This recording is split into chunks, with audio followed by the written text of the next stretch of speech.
Olá, muito boa tarde a todos. Boa tarde, Bruno Barros. Sextamos? Sextamos de um jeito diferente. Sexta-feira 13, mas vai dar tudo certo. Muito boa tarde para você que está aí em casa. No Sem Censura de hoje, nós vamos falar sobre criatividade no audiovisual.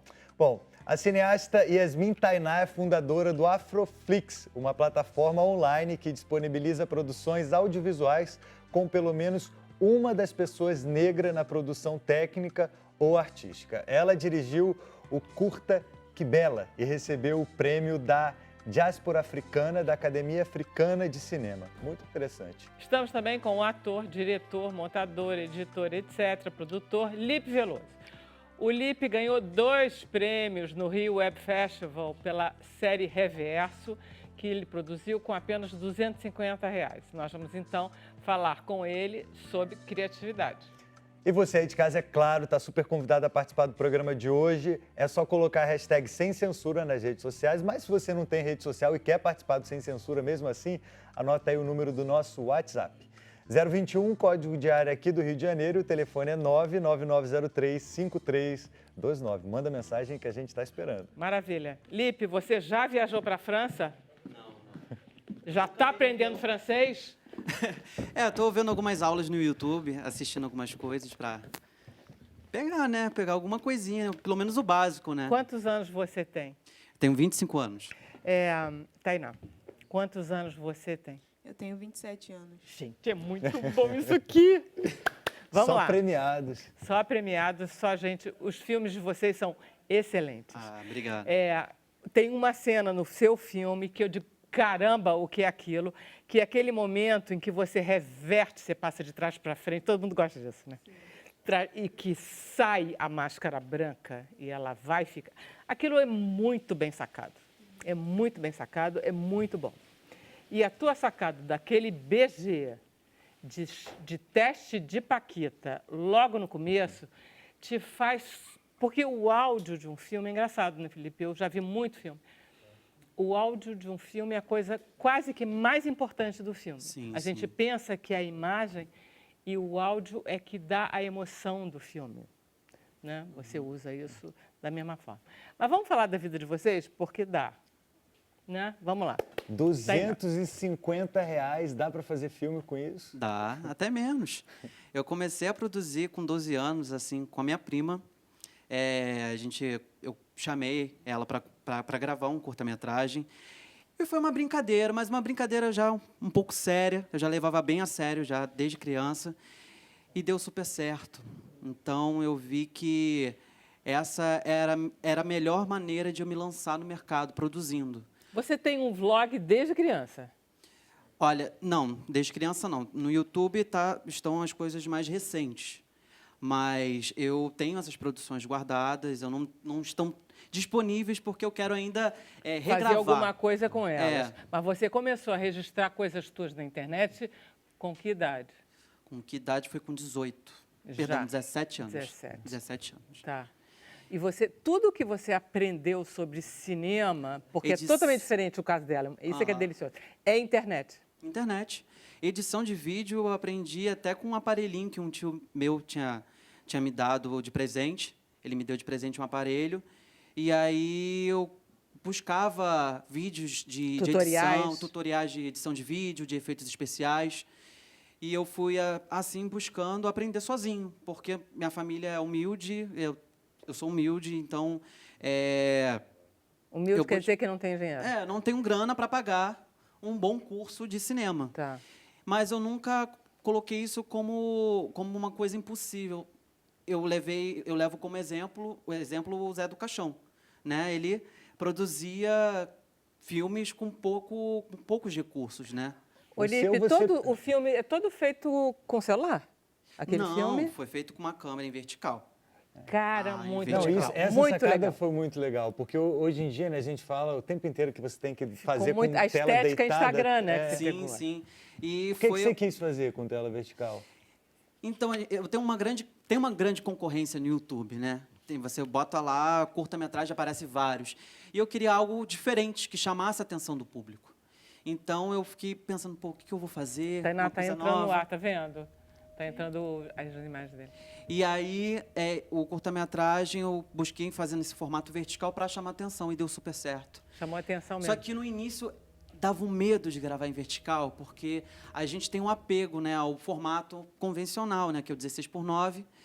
Então, eu testei gravar no formato que todo mundo conhece, que é o 16:9, e cortar depois na edição. Só que perdia total a fotografia. Tá. Então, eu quis assumir mesmo o formato vertical. E é isso aí, deu super certo. São quantos episódios? São uns 5 minutos, né? Cada um tem um... Mais ou menos 5 minutos. Né? Isso. E são 4 episódios. São 4 episódios. Tá e bom. você que montou o casting, pagou todo mundo, como é que foi Não isso? pagou Não. ninguém, né? Porque 250 reais, meu amor, ó, por nada Foi não. tudo na parceria. Então, eu conheci a Luísa Leão e o Luca Mateu na Cal. Ó, Ó, E na Cal eu fui bolsista na Cal. Todos os cursos que eu fiz na Cal eu fiz como bolsista com a Andrea Vancini. legal, legal. E lá eu encontrei eles e falei, gente, a química bateu, vamos fazer alguma coisa, vamos produzir? Então, os 2 primeiros episódios são improvisados, a gente não tinha um roteiro. A gente tinha uma ideia lá, tá. e a gente foi gravando e fizemos o final ali naquele dia.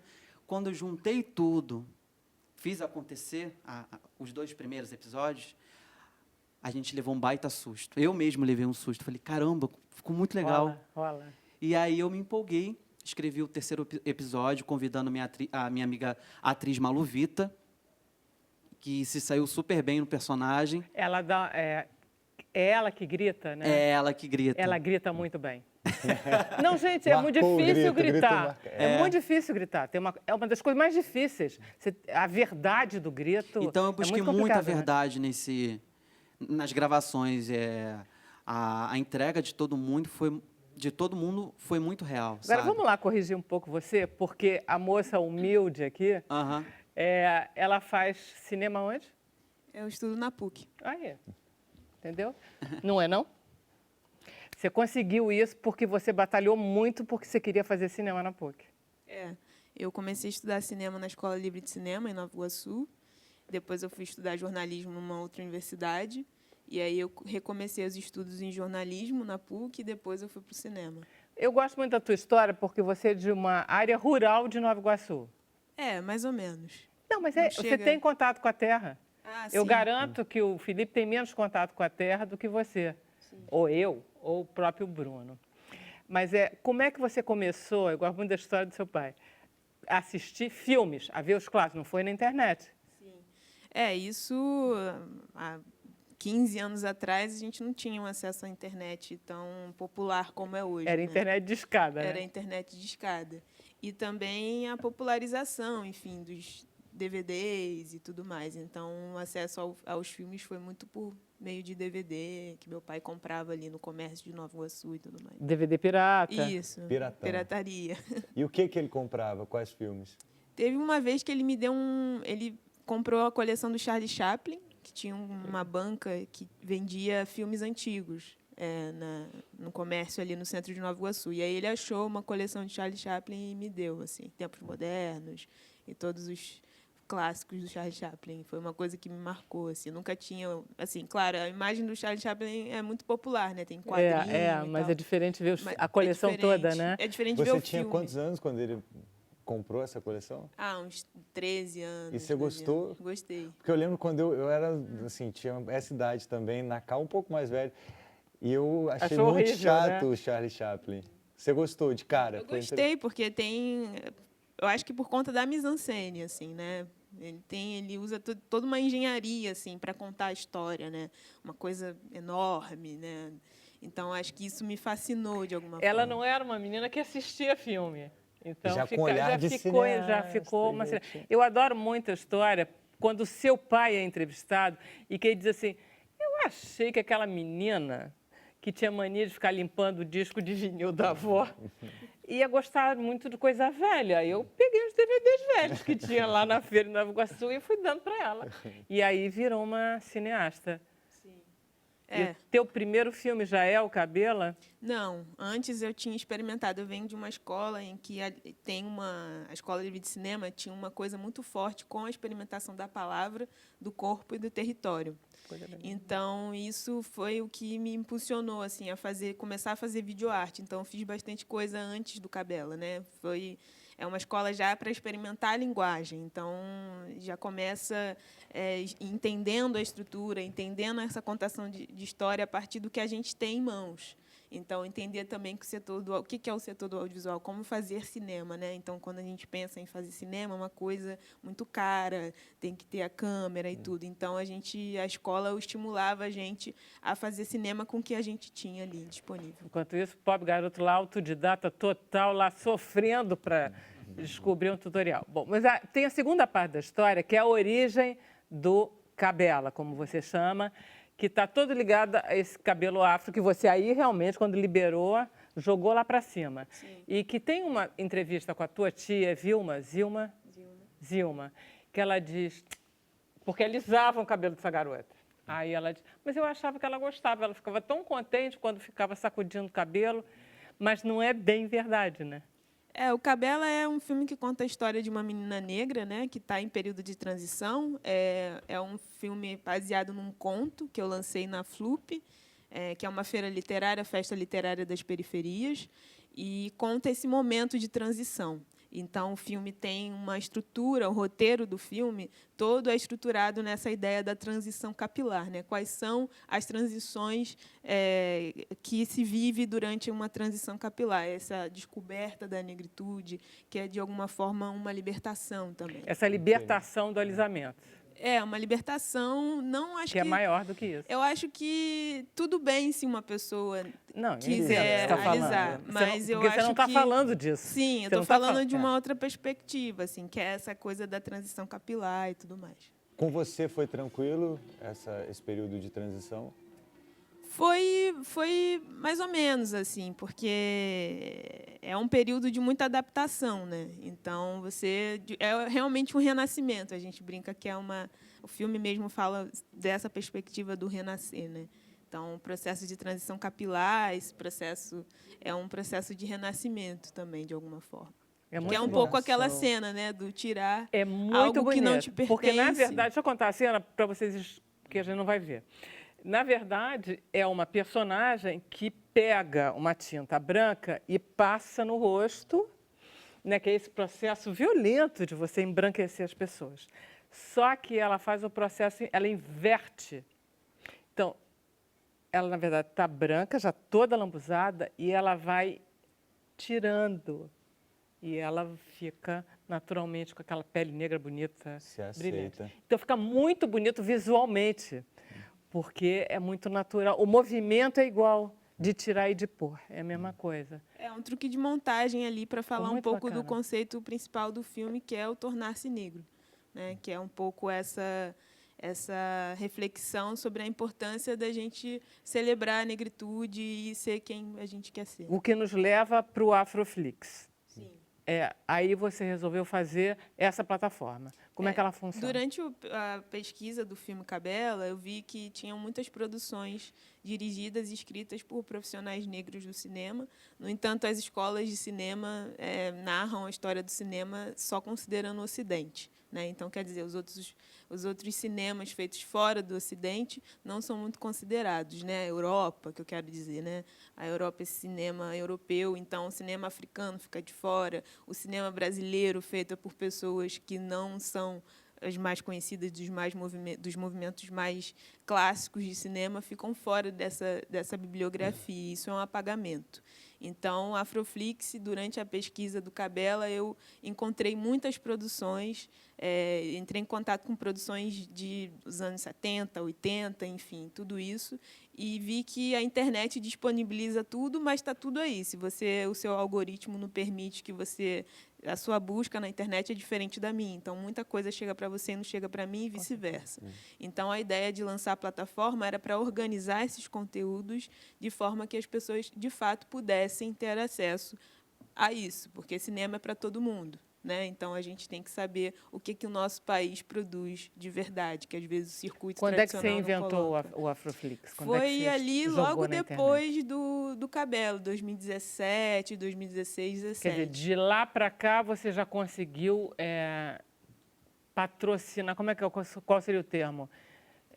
Disponibilizar para essa... A plataforma é independente, então não tem nenhum investimento, é totalmente feita de forma coletiva e ele disponibiliza pelo menos, são conteúdos audiovisuais, então séries, programas, filmes, que tenham pelo menos um profissional negro nas principais áreas de atuação. O tema é livre, pode ser sobre qualquer coisa, não precisa ser um tema ligado a negros, você não precisa nem gostar, né?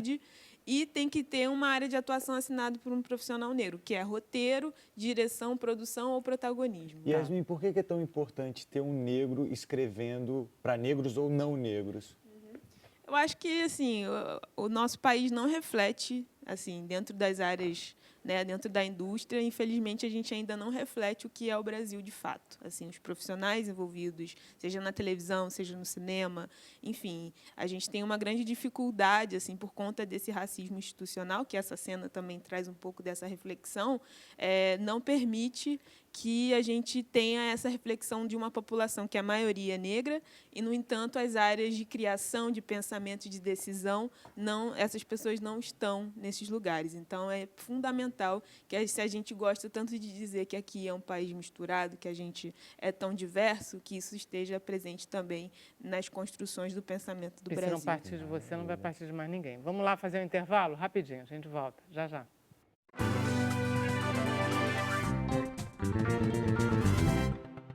Então, estamos de volta ao vivo com Sem Censura. Vamos lá, Bruno Barros, temos interatividade hoje? Chegou aquele momento que a gente gosta demais, Vera Barroso. É um momento de interação. Você em casa mandou sua mensagem pelas redes sociais ou então pelo WhatsApp. Chegou a hora de pôr aqui na tela. Vamos ver a primeira mensagem da Inês, de Cachoeira Paulista, São Paulo. O que o menino Lipe Veloso fazia de lúdico na infância para se tornar um jovem premiado?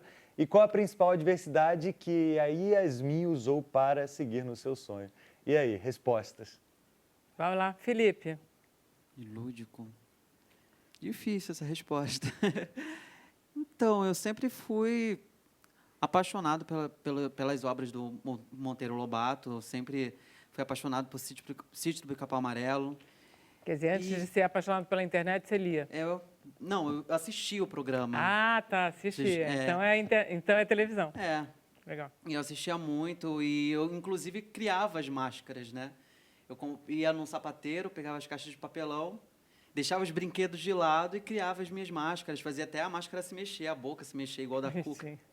Então, era isso. Eu já usava, já mostrava a minha criatividade já pequeno, já. No BG do teu filme tem plict, plact, zoom, não vai a lugar nenhum. Eu digo, será que isso não é do tempo seu, isso? Tem? Tem sim, Felipe. Não percebi. Eu vou te mostrar. Vai, e aí, fala, Yasmin. Qual adversidade você usou para seguir seu sonho? Olha, são muitos desafios, né? Que a vida tem, o cinema não é uma área fácil, mas eu acho que tem talvez uma crença aí de que é possível, uma força. Eu acho que meu pai foi uma pessoa muito importante na trajetória e em que me ensinou a ter uma vida focada na fartura, né? Na fartura, na prosperidade, pensar nisso, pensar positivo, olhar a vida dentro desses parâmetros. Assim, são muitas dificuldades, mas o caminho pode ser de muita fartura. Vocês são quantos irmãos? Eu tenho 7 irmãos. Do mesmo pai e da mesma mãe? Não, 2 do pai e 6 da mãe. E você, na verdade, conviveu com... Com meu pai. Com seu pai e um irmão. Né? Porque... E seu pai foi extraordinário, né? Sim, não, fundamental. Muito bom. Vai lá, Bruno. Agora a gente tem mais uma outra pergunta de uma xará. É a Tainá, de São Paulo, capital. Ela fala, boa noite. A minha pergunta é para a Tainá. Como ela se sente em relação a inspirar outras meninas negras? Isso é uma coisa que rola muito, assim, né? Muita gente vem, fala sobre o filme, agradece, diz que se descobriu. Eu acho que eu me sinto... É uma grande responsabilidade, né? Eu acho que a gente que cria conteúdo. E uma coisa que a escola me ensinou muito é sobre ter responsabilidade daquilo que coloca no mundo.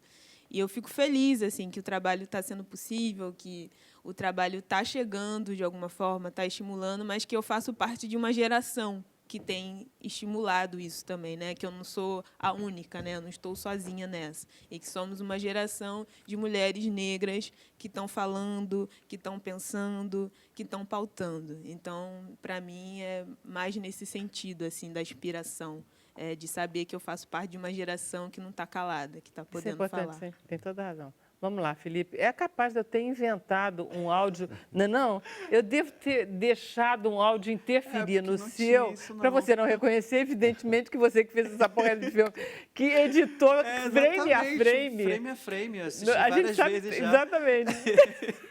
Eu devo ter deixado algum BG do computador, ele deve ter invadido. É verdade. Entendeu? Aí eu disse, gente, plict-plact zoom nesse momento.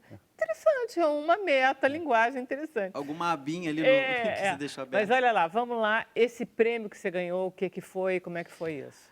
Nossa, foi Foi incrível. Porque foi muito engraçado que antes do dia da premiação, lá no festival, me perguntaram qual o prêmio que eu queria ganhar. Festival? E aí eu falei, de direção, né? E foi batata, foi o primeiro prêmio que eu recebi na noite. Não, na verdade eu recebi primeiro as viagens e para participar lá do festival na França. Ah, por quê? Só porque você tinha participado do festival, você já ganhou uma viagem? Não, isso eu concorrendo com todo mundo, com mais 1.000 participantes que concorreram, né? Tá, que foram aí selecionados. primeiro prêmio era prêmio de viagem. É. Tá, aí você já Primeiro ganhou. foi a Ásia, né? Para participar do Festival Ásia da onde, Ásia. hein? E. Onde? Na Ásia, onde? Eu não sei o país, ainda não busquei, Tá bom, ainda tá não bom. sei. Mas e na França, em Marseille. Legal.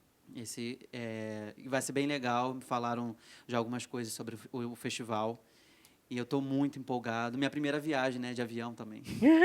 Muito bom. Já tirou o passaporte? Já tirei fez o toda a passaporte. Vai ser burocracia. agora? Não, vai ser em outubro Vai ser do em ano que outubro do vem, ano né? que vem. Muito bom. E aí foi assim muito especial porque estava todo mundo ali muito unido. Eu acho que nós éramos assim o grupo mais animado do festival, né? A gente gritava o tempo inteiro e foi uma grande surpresa levar o prêmio de melhor fotografia, porque é o que eu estava com medo, porque era uma coisa nova e era a única websérie no formato vertical. Então eu falei, gente, será que isso vai dar certo? Não, eu estava confiante, mas ao mesmo tempo com medo, por ser uma coisa nova. Mas você Foi sabe que ousado, chama né? atenção, chama atenção a fotografia no começo? Aquele preto e branco está muito bonito. Ele está contrastado demais, está muito bom. Aham. Não, e Chama pro atenção o mesmo. festival é de web, né? Isso. Pois Você deixar vertical. Eu fiquei pensando, no É início- muito esperto, muito esperto. No início, o nome Reverso era pelo formato ser em vertical. Só que depois eu fui amadurecendo mais a ideia, escrevi o terceiro episódio, explicando mais a história, que é a história de um jovem gamer que cria uma máquina futurística, onde ele sequestra Adoro. pessoas. Ele fez a história depois do filme estar metade pronto, né? Muito bom, né? Exatamente, porque eu vi, caramba, deu certo, então vamos dar continuidade à história. E aí ele cria essa máquina, ele sequestra pessoas do mundo real e importa para essa máquina, onde ele consegue criar histórias em realidade virtual, que é o que a moda agora, videogame, tem filmes também, tem show em realidade virtual. Então eu quis ir por esse caminho. E também o interessante da série é que eu tratei sobre 2 assuntos importantes, que é o perigo, né, das redes sociais e as drogas também, que eu tratei nesse 4º episódio. Pois é, que eu não vi, né? Que Você- Aí, imediatamente, quando eu disse, eu não vi o quarto, eu disse assim, é o melhor. Ah, não vale também, Felipe. Porque eu esquematizei melhor, enfim, foi... Os 3 são muito bons. Os 3 que eu obrigado. vi, eu gostei muito. Parabéns. Vamos lá. Prêmios do lado de cá. Que a Academia Africana é essa? Que prêmio foi esse com Cadela? A Academia Africana de Cinema é uma academia muito respeitada, né, de cinema no continente africano. É basicamente como a academia do Oscar, enfim, que premia os grandes filmes. A gente ganhou o melhor filme da diáspora africana. Mas no Brasil também teve um caminho interessante, assim, de prêmios de júri popular. O filme rodou bastante no mundo, então a gente foi para festival em Cabo Verde. Primeira vez que eu saí do país foi para Cabo Verde, em 2016. Então foi muito legal. O filme passou em diversas... Foi a primeira vez que você pegou avião também, Primeira né? vez que eu peguei avião. E domingo agora o filme estava no Lincoln Center. Também passou parabéns. lá. Foi super Que legal chique. também. Então o filme tem uma carreira internacional muito interessante e foi pouquíssimo assim exibido nos festivais de cinema do país. Assim, depois ele fez uma carreira internacional, foi para Roterdã, estreou numa sessão em Roterdã também de novos realizadores, Festival de Roterdã, em 2018. E aí, depois, o filme começou a trilhar uma caminhada aqui nos festivais nacionais que não selecionavam o filme. Aí, depois, a Maravilha. gente voltou aí e teve grandes surpresas. Além de pesquisas, enfim, o filme é bastante Gente, eu queria falado. agradecer muito a presença de vocês dois aqui. O programa está Obrigado. acabando. Eu sei que daqui para frente a gente vai ver mais coisas de vocês. Vocês são trabalhadores do audiovisual. Parabéns. Obrigada. Tchau. Boa A gente... sexta-feira. Sexta-feira. Sexta-feira 13, Sextamos ó, tá vendo? 13. Ótimo isso. Até segunda-feira.